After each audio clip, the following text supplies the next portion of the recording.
आइए हम क्लास 11 के चैप्टर 1 मोल कंसेप्ट की चर्चा करेंगे। इससे में हमने शॉर्ट में कुछ समरी किया है जो कि समझने में आसानी होगी। उसके बाद हम इसका डिस्क्रिप्शन करेंगे। Term atomic mass, molecular mass और मोलर मास, ये इसको हम 1 मोल पार्टिकल्स के बराबर, मास ऑफ 1 मोल पार्टिकल्स के बराबर मान सकते हैं। तो मास ऑफ 6.022 इंटू 10⁻23 पार्टिकल्स जो कि 1 मोल के बराबर होता है।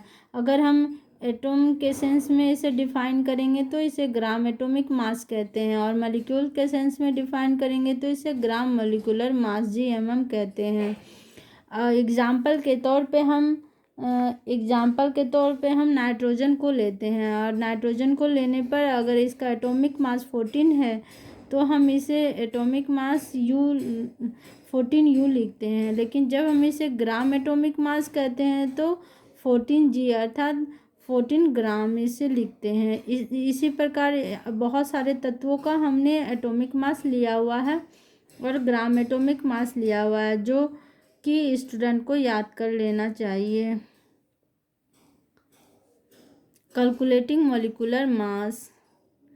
आइए हम मॉलिक्यूलर मास को ज्ञात करने के लिए सीखते हैं। H2O में 2 जो है हाइड्रोजन के 2 मॉलिक्यूल्स हैं और ऑक्सीजन के 1। इस तरह हम 2 को हाइड्रोजन के 1 एटॉमिक मास से मल्टीप्लाई करते हैं और उसमें ऑक्सीजन का एक एटम है जिसका कि एटॉमिक मास 16 है, ऑक्सीजन का 16 है। इस तरह दोनों को जोड़ने से 18U प्राप्त होता है। इस प्रकार हमें H2O का मॉलिक्यूलर मास प्राप्त हो जाता है। CaOH का होल 2, इसमें Ca का 40 है, जिसको कि चूँकि OH का होल 2 है इसलिए हम इसे जोड़कर 2 से मल्टीप्लाई करते हैं, और इसमें ऑक्सीजन का 16 और हाइड्रोजन का 1 है। इस तरह हमें 74U प्राप्त होता है। इसी प्रकार हम आगे भी इसकी गणना करेंगे।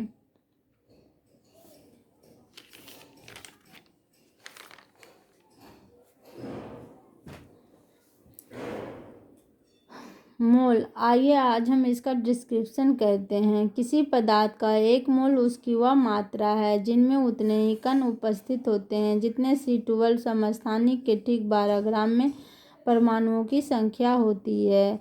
इसका मतलब ये हुआ कि अगर हम C12 को एक तारबूज मान लेते हैं और अगर हम इस तारबूज के 12 खंड करते हैं तो उसके एक खंड को हम 1/12वां भाग कहेंगे। उसी तरह C12 के 1/12वें भाग को हम परमाणु द्रव्यमान की इकाई मानते हैं जिसे हम मोल कहते हैं, और यह मोल जो है 6.022 इंटू 10⁻23 एटम्स, मॉलिक्यूल और आयन के बराबर होता है। अगर हम इसे एटम के सेंस में कहेंगे तो 1 मोल जो है 6.022 इंटू 10⁻23 एटम्स के बराबर होता है, जिसे GAM ग्राम एटॉमिक मास कहते हैं। अब मॉलिक्यूल के सेंस में यह 6.022 इंटू 10⁻23 मॉलिक्यूल्स के बराबर होता है, जिसे GMM ग्राम मॉलिक्यूलर मास कहते हैं। In case of gases 1 mole जो है 6.022 इंटू 10⁻23 पार्टिकल्स के बराबर होता है, जो कि 22.4 लीटर होता है। इसे मोलर वॉल्यूम भी कहते हैं। यह स्टैंडर्ड टेम्परेचर एंड प्रेशर पे लिया जाता है। इसी प्रकार सभी गैसों के लिए वॉल्यूम ऑफ 1 मोल जो है 22.4 लीटर होता है। यहाँ प्रेशर को हम 1 atm मानते हैं और टेम्परेचर को 273 केल्विन। 1 मोल हाइड्रोजन परमाणु जो होता है 6.022 इंटू 10⁻23 हाइड्रोजन परमाणु के बराबर होता है। 1 मोल वाटर मॉलिक्यूल जो होता है 6.022 इंटू 10⁻23 वाटर मॉलिक्यूल्स के बराबर होता है। Molar mass. किसी पदार्थ के 1 मोल के ग्राम में व्यक्त द्रव्यमान को उसका मोलर द्रव्यमान कहते हैं। अगर हम ये जो शॉर्ट में हमने आपको अभी बताया था, ये जो है 1 मोल जो है 6.022 इंटू 10⁻23 जो संख्या होती है वह उसके मोलर द्रव्यमान भी बराबर होते हैं। जल का मोलर द्रव्यमान 18 ग्राम पर मोल होता है। उसी तरह सोडियम क्लोराइड का मोलर द्रव्यमान 58.5 ग्राम पर मोल होता है। 1 मोल H2O जो है 18.02 ग्राम पर मोल के बराबर होगा।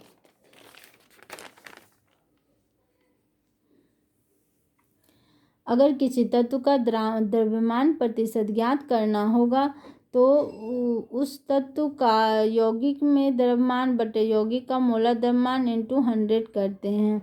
जैसे कि जल का हम मोलर द्रव्यमान ज्ञात करते हैं जो कि 18.02 ग्राम होता है।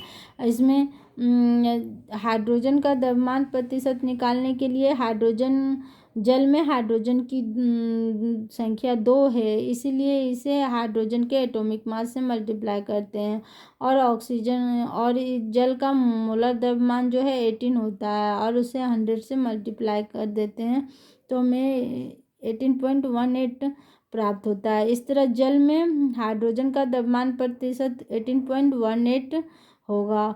उसी तरह जल में ऑक्सीजन का द्रव्यमान प्रतिशत ज्ञात करने के लिए जल में ऑक्सीजन की संख्या जो है 1 है। इसका एटॉमिक मास इसलिए 16 यहाँ लेते हैं और उसे जल के मोलर द्रव्यमान से मोलर मास से डिवाइड करते हैं इंटू 100। 88.78 पर जल में ऑक्सीजन का द्रव्यमान प्रतिशत 88.78 होता है। इस तरह आइए हम क्वेश्चन को आगे सॉल्व करते हैं। Let's find the number of moles of oxygen molecule in 64 gram of O2 gas. इस क्वेश्चन में हमें नंबर ऑफ मोल्स को ज्ञात करना है, ऑक्सीजन के नंबर ऑफ मोल्स को ज्ञात करना है, लेकिन यहाँ टर्म O2 मॉलिक्यूल्स पे ध्यान देना चाहिए क्योंकि यहाँ हमें ऑक्सीजन का एटॉमिक मास 16 की जगह 32 लेना होगा। इस तरह नंबर ऑफ मोल्स बराबर होता है given mass in gram bye GMM gram molecular mass. तो यहाँ दिया गया मास जो है 64 ग्राम है और बटा O2 मॉलिक्यूल्स के लिए हम 32 लेते हैं तो O2 मॉलिक्यूल्स का मोलर द्रव्यमान जो है 32 होगा। इस तरह हमें 2 मोल्स प्राप्त होता है। आइए हम second question find the number of carbon find the number of atoms of carbon present in 24 gram carbon. इसमें नंबर ऑफ एटम कार्बन का नंबर ऑफ एटम कैलकुलेट करना है। इस क्वेश्चन में number of moles equal to given mass in gram by molar mass. इसका मतलब ये हुआ कि गिवन मास जो है कार्बन का 24 ग्राम है और मोलर मास इसका 12 ग्राम। इस तरह हमें कार्बन का 2 मोल्स प्राप्त होता है। तो इसलिए कार्बन का एक मोल जो है कंटेन करता है 12 ग्राम जो कि 6.022 इंटू 10⁻23 के बराबर होता है। तो इसलिए 24 ग्राम कार्बन जो है इसका 2 मोल कंटेन करेगा। तो number of atoms is 2 into 6.022 into 10⁻23 atoms होगा जो कि नंबर ऑफ चूँकि इसका 2 मोल है इसीलिए यहाँ मोल्स को हम इसके 2 से मल्टीप्लाई करते हैं जिससे कि हमें नंबर ऑफ एटम्स पता चलता है जो कि मल्टीप्लाई के बाद 12 इंटू 044 इंटू 10⁻23 प्राप्त होता है। इस तरह अगला क्वेश्चन है find in 98 gram of H2SO4। H2SO4 में हमें यहाँ पहला क्वेश्चन है मोल्स ऑफ H2SO4 मॉलिक्यूल। इस क्वेश्चन में हमें H2SO4 मॉलिक्यूल्स का मोल्स पता करना है। यहाँ मोल्स का हम आपको पहले भी बता चुके हैं मोल्स के डेफिनेशन में गिवन मास बाय मोलर मास। तो इसका H2SO4 का गिवन मास जो है गिवन मास 98 ग्राम है और इसका मोलर मास जो है H2SO4 का मोलर मास इक्वल टू 98 ग्राम होता है। इस तरह H2SO4 का मोलर द्रव्यमान 98 है। इस तरह हमें 1 मोल प्राप्त होता है। तो number of moles in H2SO4 equal to 1। दूसरा क्वेश्चन है moles of sulphur atom. H2SO4 में सल्फर के एक एटम है, इसलिए 1 मोल ऑफ सल्फर एटम प्राप्त होगा। नंबर ऑफ सल्फर एटम्स, चूँकि सल्फर H2SO4 में सल्फर के एक एटम है, इसीलिए number of moles sulphur equal to 6.022 into 10⁻23 atoms के बराबर होगा। Moles of hydrogen atom, H2SO4 में हाइड्रोजन के 2 एटम हैं, इसलिए 2 मोल्स ऑफ हाइड्रोजन एटम हमें प्राप्त होगा। Gram atom of hydrogen, hydrogen का H2SO4 में 2 एटम्स है, इसलिए 2 मोल्स।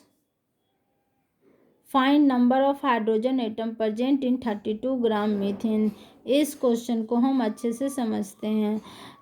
32 ग्राम मीथेन में number of mass of hydrogen atom हमें पता करना है। सबसे पहले हम मीथेन का मोल्स प्राप्त करेंगे। तो मीथेन का गिवन मास 32 है, बाय मोलर मास 16 है। इस तरह हमें 2 मोल्स ऑफ मीथेन प्राप्त होता है। 1 mole of methane equal to 4 moles of hydrogen atom. 1 mole जो है मीथेन हाइड्रोजन का 4 मोल्स कंटेन करके रखता है। तो इस तरह टोटल मास ऑफ हाइड्रोजन जो हो जाएगा 4 ग्राम पर मोल इन मीथेन, जो कि 1/4 मीथेन का 1/4 भाग होता है। मीथेन के मास का 1/4 भाग होता है। इस तरह 32 ग्राम मीथेन जो है 1/4 भाग करते हैं तो 8 ग्राम ऑफ हाइड्रोजन हमें प्राप्त होता है।